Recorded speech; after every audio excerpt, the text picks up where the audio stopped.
Hey, what's up guys and welcome back to the channel. You know it's about Anime King, and today I'm going to be giving you part 50 of Uchiha Naruto, the Sage. Remember to get this 1 to 100 like as usual, share this to all of your friends on your social media platform, and also after this I'm going to be posting what if Naruto got a new bloodline. So stay in tune and enjoy that. And on my main channel I'll be posting what if Naruto was taken by the Raikage? And what if Naruto went missing for 4 years? So after you enjoy these, go over there and check out those and enjoy. And if this is the first time you hear my voice, what you waiting for? Go ahead and click that red subscribe button and join the Anime King family and be a part of the channel. And thank you all for your help and your support.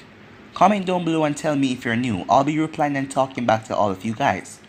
So yeah, and also go ahead and check out my main channel, Anime King, where you can enjoy over 500 lovely what ifs. So yeah, let's get straight into this. So last time we left off, Sasuke faced off against Itachi. The both of their battle was same like canon. As Zetsu went off, he found Konan and Pain. He then took over Nagato's body and used Nagato's body to revive Naruto. But Naruto did not fight with Pain, he just went back to the hideout after Zetsu summoned him back. So the last part we left off was Zetsu giving Naruto all of the information that he missed. So yeah, if you guys haven't yet, switch across to the playlist and check it out for yourself. But let's start this new episode. Currently, Zetsu and Naruto were still standing outside of the hideout. As Zetsu looked over at Naruto, how was the afterlife? Zetsu asked. Naruto narrowed his eyes at that question before responding. Empty, he said. The answer puzzled Zetsu as he did not understand what that word meant. He was not expecting Naruto to define his experience in the afterlife with a single word, empty. What did it mean? He decided to keep it to himself. Zetsu then directed Naruto inside of the room where Yujito was. Sasuke was already resting up after his fight with Itachi, but just to be safe, Zetsu had already bound him up, so he wouldn't go out of control with his rage and anger to destroy Konoha. Since his brother was forced into this horrible life, Naruto arrived at the door where Yujito was. As he turned and looked at Zetsu, "Go get me some new clothing," Naruto said, as the one that he was wearing, his armor, was damaged and bloody after fighting with Hidan and Kakazu. Zetsu nodded as he sank into the ground. Naruto then opened the door as he walked in the room. As soon as he entered, Yujito was awake as she was glaring at him with a murderous look. As Naruto thought, the Zetsu must not have told her anything when she woke up, as he wondered if she think that he was the one who captured her. He stood by the door frame as he folded his hands across his chest and just looked at her. Yujito looked at Naruto as she then realized there was no mistake about it. The man that was standing in front of her was Uchiha Naruto. The Raikage disliked him because of his power and the rumors. She did not understand most about it though, because he was no threat to her unless he do something to her village. But so far he has done nothing to provoke the anger or wrath of her village, so he was not a threat to her. But why now? Why did he make a move? As she was dying to know what the hell was going on, as she did not know where she was and how she got here. The last thing she remembered before she lost consciousness was fighting two Akatsuki freaks. As they wouldn't die, it didn't matter how hard she hit them with a killing blow. They was truly freaks. And now she was with Uchiha Naruto, staring at him with a blank look on his face. "What do you want?" she finally spoke up as she looked at Naruto. "What do I want?" Naruto said, repeating the question.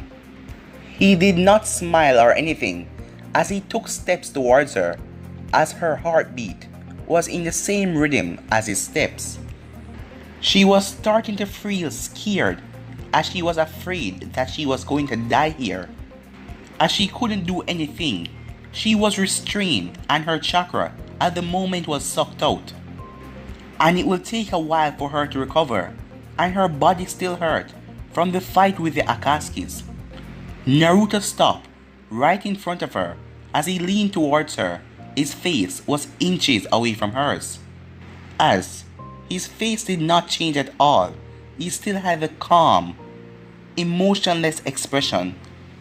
As she could feel his breath on her face, as he then leaned forward and went to her ear. "Why don't you tell me what I want?" he asked, as he then pulled back his face and faced her, as she was totally confused and didn't understand at the moment. As she started to glare at him, as she was getting angry, he wasn't even saying a word. He was just so quiet. "Where am I?" she then asked. Naruto then moved his hand towards her face, as he got hold of her chin and stared into her eyes. As he then smiled slightly, as Yujito wanted to punch him in the face, but her hands were tied behind her.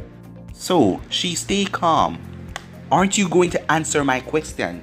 she asked. As he didn't say nothing, as he then started to lower his hand, as her eyes went wide, as she think that he was going after her assets. As he then lifted up her shirt, he then pulled a white mask from her stomach. As he pulled it out, and the mask turned into a white clone Zetsu. The clone then nodded at Naruto, and then sank away into the ground. Naruto then moved towards her, as he unbound her hands, as he felt her body tensed up. After freeing her, he stepped back, as he then spoke. "You thought I was going to do something to your body?" he asked. Yujito merely stared at him. That crossed her mind. But she wasn't going to admit that. But she now knew that he wasn't going to do something nasty to her. If he wanted to, he would have done it already without unbinding her. "You women are always thinking nasty things. No wonder why bad things happen to you," he said with a sigh. "You can't gather your chakra now, am I right?" Yujito did not felt it, but when she focused she felt it. Her chakra, she can use it again. So, that white thing on her stomach was preventing her from using chakra. Why? Why would he do that though? If she gathers her chakra, she can escape. "What do you want?" she asked again. "Nothing," Naruto responded. As Zetsu already placed a seal on her to cut off her link with their Biju, she had yet to realize it, but she will soon. "What were you doing outside of the cloud alone? The threat of the Akatsuki is known. Despite being a perfect Jinchuriki, your power isn't enough to deal with those zombie Akatsukis. Without help, someone stronger should have been with you," Naruto said. Yujito ignored the comment about her power. "I was on a mission," she said flatly. Naruto seemed to think for a moment. "Ah, so it was a setup," he said. "Huh?" Yujito said. "What is a coincidence that the day you leave the cloud without your team, the Akatsuki show up that same day?" Naruto questioned, as Yujito just looked at him with confusion. But he was not going to explain. "Rest for now. Tomorrow, we will return back to the cloud." "So, you saved me from the Akatsuki?" Yujito said, finding it the only reason that he would be with her, because she was captured. So, he must be the one that saved her. Naruto did not respond, as his eyes then spin. "Sleep," he said. As she fell on the bed, Naruto placing her in a genjutsu. As he then turned to leave, she can now recover her chakra during the Sharingan forced sleep. Naruto then exit as he closed the door. as he then went to another room where he can get some rest, as he was pretty beat. The following day, Yujito had awoken from her sharingan sleep, as it was still early in the morning. It was dark out, and she thought of running away because no one would be up this time. But the moment she turned around, she saw the eyes in the darkness, the eyes that placed her under a genjutsu to sleep yesterday, as she was getting up to escape. "So, this is how you thank people, woman," he said. "I saved your life from the Akatsuki, and I told you that I would return you home. Is this how you thank my hospitality?" But she could not sense any rage in his tone. It was like he didn't care. He was just saying those words. She did not understand this guy. But she then spoke up. "I am returning home," she said in a firm tone, as she got up and opened the door. As she walked out, Naruto walked out as well, as he stepped in front of her. "Go back to your room," he said, like a mother telling their child what to do. She kept quiet. She was not going to back down just because he told her to go back to her room. But she was still unnerving and unsteady. This guy was known to defeat an army and defeat the three-tailed beast, and defeat both Akatsuki members. So how would she face off against him, and her body was not fully healed? But it was not like he was going to kill her after saving her. She then blinked, as in the blink Naruto appeared right in her face as he looked at her directly in the eyes. But she quickly turned her head because she didn't want to be caught in another genjutsu. "Go back to your room now, because if you don't, I will break both of your legs, and then I will drag you back to the cloud later, and there is nothing you or A can do about it," he said in a firm tone, as Yujito knew that he meant it, and there was no chance of her defeating him, and she didn't want her legs to be broken. So she then turned back around as she held onto the door handle and went back into her room. A few hours later, Sasuke was surprised to see Naruto inside of his room. Naruto was dead the last time he saw him. You're alive," Sasuke said as he stared at Naruto as he wondered what the hell was going on. "Yes, I am," said Naruto. "Zetsu must have told you that I was not dead, merely sleeping." "He did," said Sasuke.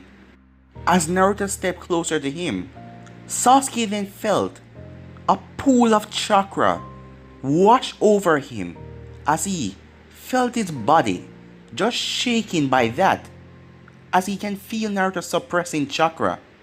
As Sasuke asked, "What's wrong with you?" "My chakra," Naruto answered. "The seals that kept my chakra sealed, they are misbehaving because my chakra was misbehaving all night, and it is also too much of a bothersome task to suppress it." Sasuke nodded, as he was not going to ask why Naruto's chakra was misbehaving, as Naruto was letting out his full extent of chakra, and Sasuke could feel it, as he knew that Naruto was far stronger than he thought. Sasuke then asked, "Did you know the truth about the Uchiha massacre?" "Yes," Naruto said in a calm tone. "How long have you known?"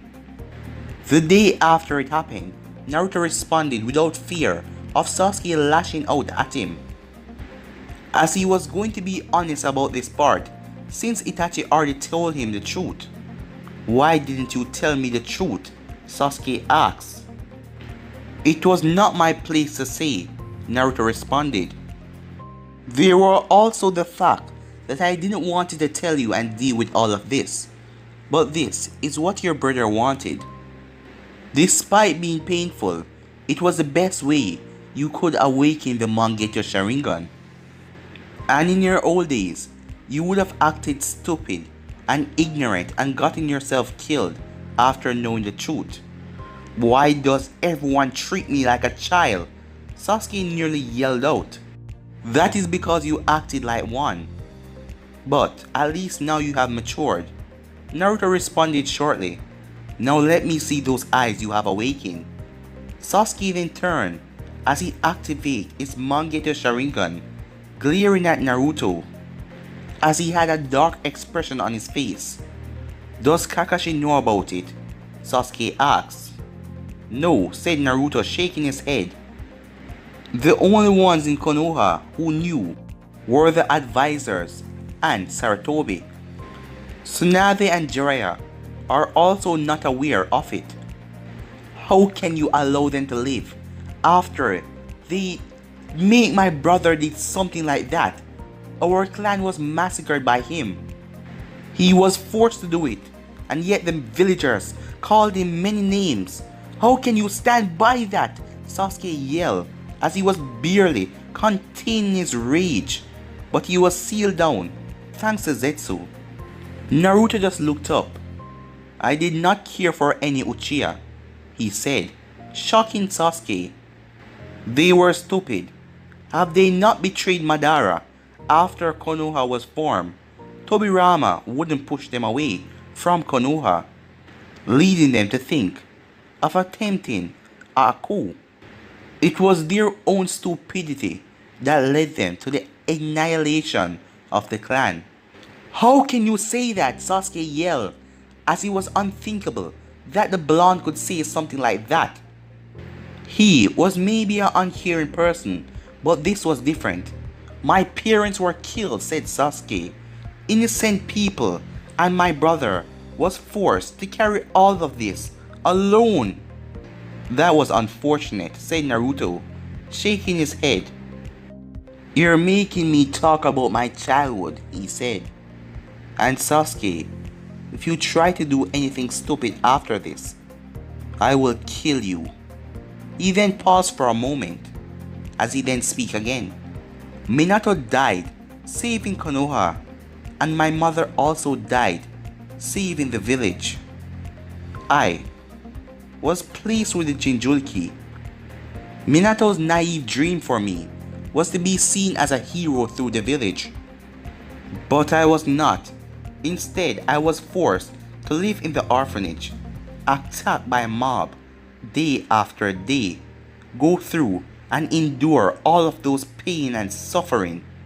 Unlike you, I never knew who my parents were, and only found out later, after all the suffering, that I was the Kyuubi's Jinchuriki. So tell me, Sasuke, between you and me, who deserve revenge? Sasuke was quiet for some time. Kakashi had told him about Naruto's sad childhood, as Kakashi would always speak with sadness. Also Jiraiya when they spoke about Naruto and the life that he went through.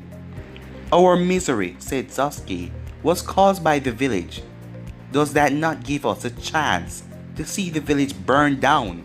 He said in a calm voice. It does. But my mother did not only sacrifice herself for me, she also sacrificed herself for the sake of Konoha to not see it be destroyed. And besides, it is not everyone in Konoha who deserves to die. Are you saying you want me to forgive them? Asked Sasuke. Naruto raised an eyebrow at that question. No, he said. Then why?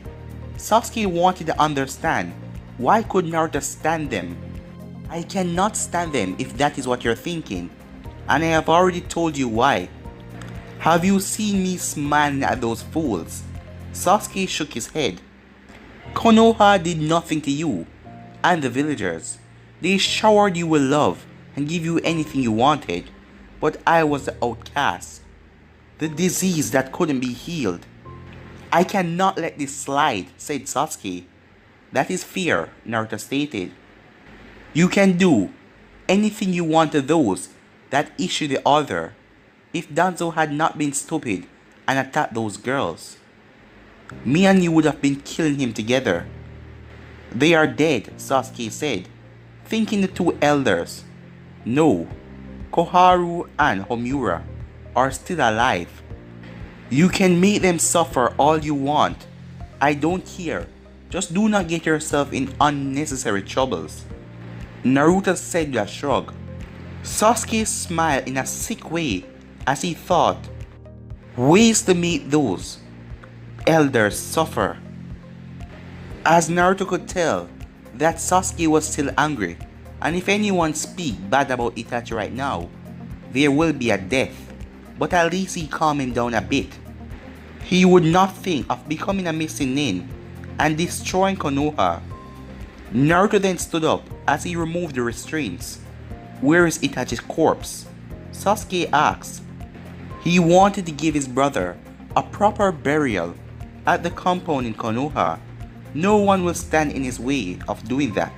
Safe, and his eyes are also, Naruto responded.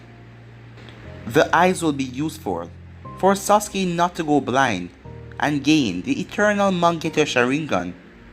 Sasuke nodded as his expression was no longer dark, but he wasn't happy. It will take some time for a bit of joy to return. What now? Sasuke asked. We are heading to the cloud, said Naruto. As he began to walk away from Sasuke, Sasuke seemed to be fine with that.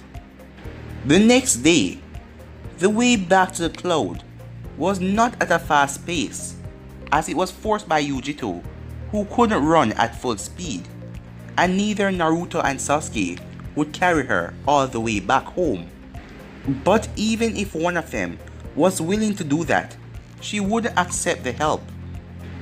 She was a proud kunoichi, and she would not want it to be seen as weak. She glanced over at Naruto as she remembered the two Akatsuki members. The both of them seemed to be immortal, but Naruto was able to beat them. To what she got, Sasuke didn't fight at all, so that raised questions about his power. The thing he did in a mist was known worldwide, but some people did not actually believe in his power. But now she can say, just how powerful is he? But guys, I'm gonna be ending this episode right here. If you want to see the next part of this, you already know what to do. Like, subscribe, comment down below, and turn on that bell notifications they posted. And remember to go ahead and check out my main channel, because I'm going to be doing what if Naruto was taken by the Raikage, and also what if Naruto went missing for 4 years. And after this, on this channel, I'm going to be doing what if Naruto got a new bloodline. So stay in tune and enjoy all the lovely what is coming your way. But for now, I'm out of here. Peace.